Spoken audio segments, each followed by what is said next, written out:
and welcome to a brand new episode of Trashtalk on Attack Vector Tactical, a show where I talk about the various ships and vessels you will be commanding in a game of Attack Vector Tactical. In today's episode, George Kennet class patrol frigate. In the closing years of the 22nd century, the nation's Federe's Marine d'Etoile Design Board embarked on the Next Generation General Combatant Project. The NGGC design specifications called for a ship in the 5,000-ton range capable of engaging all major combatants then fielded, using highly advanced electronics, command and control, and laser systems. The Kennet class resulted from this project in 2205, 8 remained in the nation's Federe Marine d'Etoile when it merged with Olympia in 2245. The advanced components of the class have plagued FN and Olympian attempts to maintain them, 8 remain in Olympian service, while several hulks are reportedly being cannibalized for spare parts. As the most advanced combat vessel surviving in the 10 worlds, the technology of the Kennet class is beyond what can be produced today. Like many ships from Earth before the loss, they are effectively irreplaceable. Weighing 5,450 tons, the George Kennet, or simply the Kennet class, is classified as a frigate, light capital ship with decent armament and armor that utilize their high thrust power to pick optimum attack vector and opponent, and thus have a choice to not commit to a disadvantageous fight unlike its heavier brethrens, or at least that's the theory.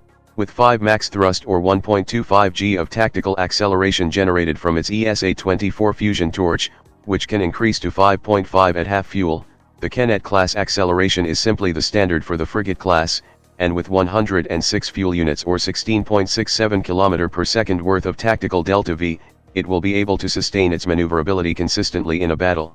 For its power systems, its triple Energia 6 reactors, which can output a total of 187.5 MW of power, can generate 3 points of power per segment, or every 16 seconds, and with 15 Voskemp sodium heat sinks, the vessel will be able to run without overheating for 5 turns or 640 seconds of combat, assuming combat damage didn't reduce its power generation or heat management capacity, possibly lengthening or decreasing max load combat time. This will be important to power its large arrays of laser weapons, and an advanced technology that might or might not contribute to its survivability. The Kennet class costs as much as the average 7,500-ton combatant. Despite massing a third less, the 5th generation fusion torch combines power and efficiency, while advanced command and control systems endow the ship with unprecedented flexibility in hands of a well-trained crew. As is standard for the Marine d'Etoiles and Olympia, the Kennet class carries heavy internal armor to increase their survivability in combat. Analysts debate the value of the extremely expensive Vigan 7 ECM suite. All agree it reduces the probability of ballistic impacts and the effectiveness of laser targeting, but opinion is divided on the system's overall combat effectiveness. The Kennet class is armed with an all-energy armaments, 6 XPL-5 3.2-meter lasers and 2 XPL-3 2.6-meter lasers, which, for the benefits of the viewers, translate to 6 Class 3 medium-range laser systems or MRLS, and 2 Class 2 MRLS. The Class 3 MRLS array serves as the main firepower source, each capable of dealing 8 damage max up to 15 hexes and 10 up to 9, though on average it would be more like 5.5 or 7. In total, assuming the opponent is directly forward, the 6 Class 3 will be able to deal a combined total of 48 or 60 damage at up to 15 or 9 hexes, with a more achievable average of 33 or 42, but this is assuming a very optimum scenario of your opponent being directly in front of you, as the overlapping band where all the double Class 3 mounts can converge is very narrow, and have the flex points to aggregate all the laser mounts to do so. In a more likely scenario, only 4 of the Class 3 will be able to aggregate together, dealing 32 or 40 damage at up to 15 or 9 hexes, with an average of 22 or 28, but this is far easier to achieve and it lets you save amount for opportunity shot or sudden situations, as these Class 3 will take up to 5 segments to cool down. The remaining Class 2 MRLS are located at the starboard and port sides of the ship, capable of dealing 6 damage at up to 10 hexes and 8 at up to 6, and a pathetic 3 at up to 15. These can be used to deal notable extra damage with the main array, assuming the hostile is close enough, but you are more likely to have better use for them by intercepting incoming projectile at distance, or intercepting incoming gunboats, or getting opportunity shots at the flank of a ship. Finally, the Kennet class is also protected by 7 pike wall zone defense lasers scattered throughout the ship for a decent widespread defense net. You have a near full coverage, but don't expect the pikemen to be able to handle everything. Use the Class 2 on big juicy missiles before they release its payload.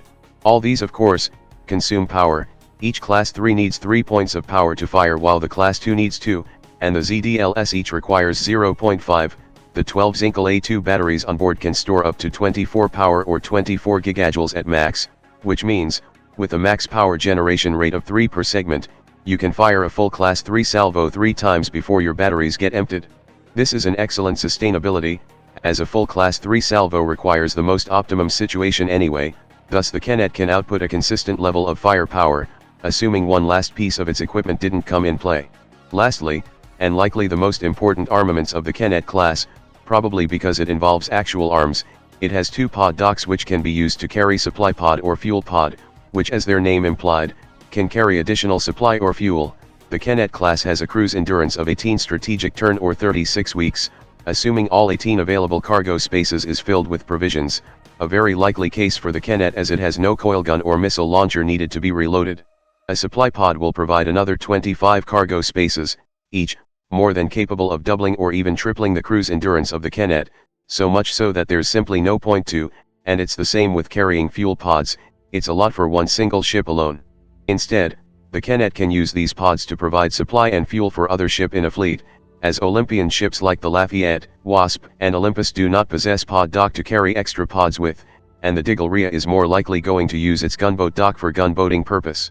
An immediate source of resupply means the shortening of logistic trail, at least in the short term.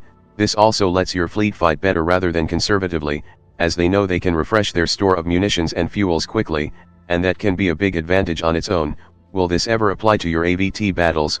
Most likely not, but it's a good thing to be aware of.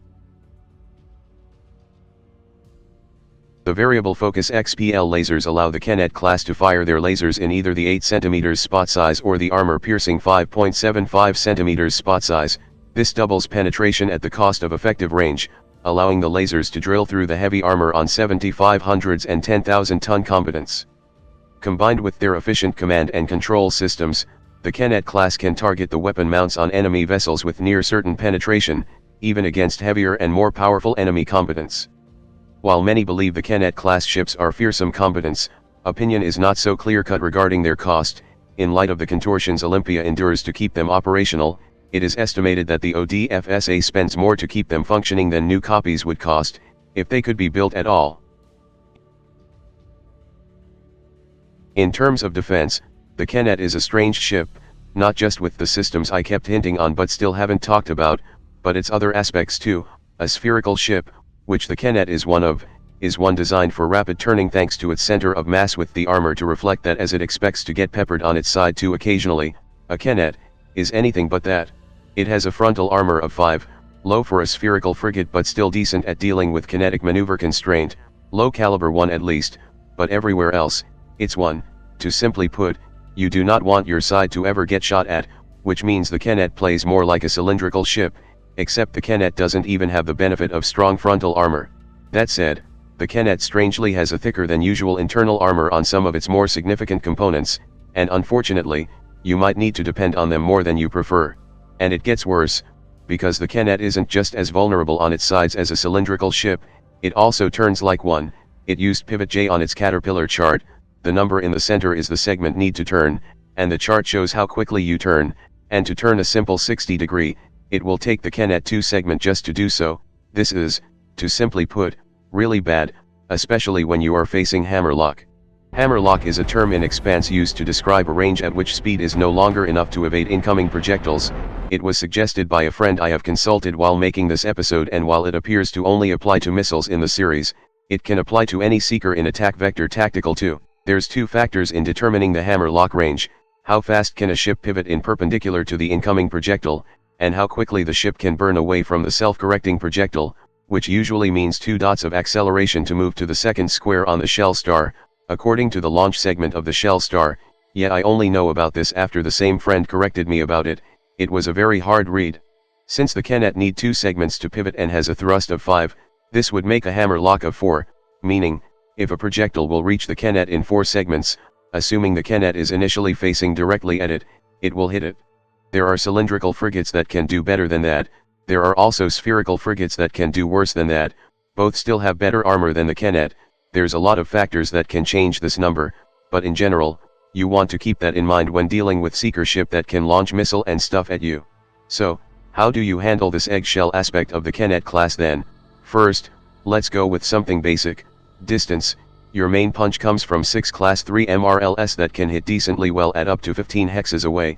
Even its shortest range band is comfortable enough for you to brawl in it without getting mauled by short-range laser. Distance also provides the space for your Class 2 and zone defense network to work through incoming seekers, or you simply just run. You have the thrust for it. This is also aided by one last piece of equipment the Kennet has, the Vulnerabilities 7 ECM suite. What this thing does is simple. It's capable of making your enemy miss 10% of the time, and this apply to anything: laser, coil gun, seeker. An entire shell star could potentially be gone and make your opponent really mad after spending 10 minutes writing it down, and this can be compounded with existing ECM from sensor damage, worsening it. The problem: you need the ECM to be active when your attacker is, well, attacking. Activating ECM while the coil gun is in transit does nothing, and second, you must not be burning while doing so, as otherwise your ECM is like a flashlight trying to be brighter than the sun. It simply do not work, and it takes 1 power to do so every segment, which means that would be another constant drain on your power should you decide to use it. That said, it will be extremely funny when it does work. It also can make a missile roll twice to see if it miss, one on launch and one while launching submunitions, making missile extremely vulnerable to it. It's also ultimately a very selfish systems, as the ECM suite only works on seeker and attack coming your way. In fact, due to the sheer psychological damage this thing can potentially hand out, your allied ships, if any, might be the one getting shot more often because your attackers just don't want to deal with you. This is a tremendous benefit to you to say the least, but not as a whole to the fleet. Then again, your allies most likely have better armor than you, they can handle it. Also, this will be the only time this system will ever be relevant in the series, because the Kennet is the only one using it. There's one last thing that can help you out too, the advanced command and control systems that gives the Kennet 2 flex point, making the Kennet 1 out of 4 frigates that has it. The other includes Wasp, Babers, and this insane thing: I hate you, see you in half a year. What is flex point? Flex point essentially represents command flexibility a ship is capable of, and you can use it for a lot of things, and with 2, you can do things that are impossible to ship with only 1. Things you can do with it include aggregate any of your laser mounts into a single pool of damage, snipe at weapon mounts to disable them directly, aim shift at section with weaker armor, shoot your laser before your enemy could, and quickly pivot and roll in response to enemy fire. All these takes only 1 flex, which means you can do 2 of that every segment. Do note that mount snipe command only works per laser, but you can still spend 2 flex on 2 laser in the same mount to mount snipe the same enemy mount with aggregated damage. The other viable powerful option would be to aggregate all laser and aim shift it into the weaker armor section of your target. But the most important of all that's just plain impossible to ship with only 1 is being able to generate ECCM to counter sensor damage. This takes 2 flex and lets you shoot better even after suffering severe sensor damage. All these combined with Kennet ECM suite and internal armor means that the Kennet is a laser scalpel that might takes a little more beating than one would think with its armor. And that's basically it on the George Kennet class patrol frigate. I'm not saying that in French. A pure energy fighter frigate with an interesting trick up its electronic sleeve and might be tougher than you think, still can die to a lucky shot, but that's every ship really. Before I end this video, I know some of you will have a question to me: why this series, why not? There surely are a lot of people out there that are interested in AVT but simply unable to get past the Great Wall of Math. I'm just hoping to see if I can lower that barrier. It's not possible. No, it's necessary. And also at once get to talk random shit about spaceship with radiators. Anyway, that's all for now, and I will see you all next time. Hello there, if you like this video, please subscribe and click that notification bell button. If you want to see the videos early as well as further support my channel, you can join in my Patreon page, or buy me some coffee, links in the description. Anyway, have a nice day.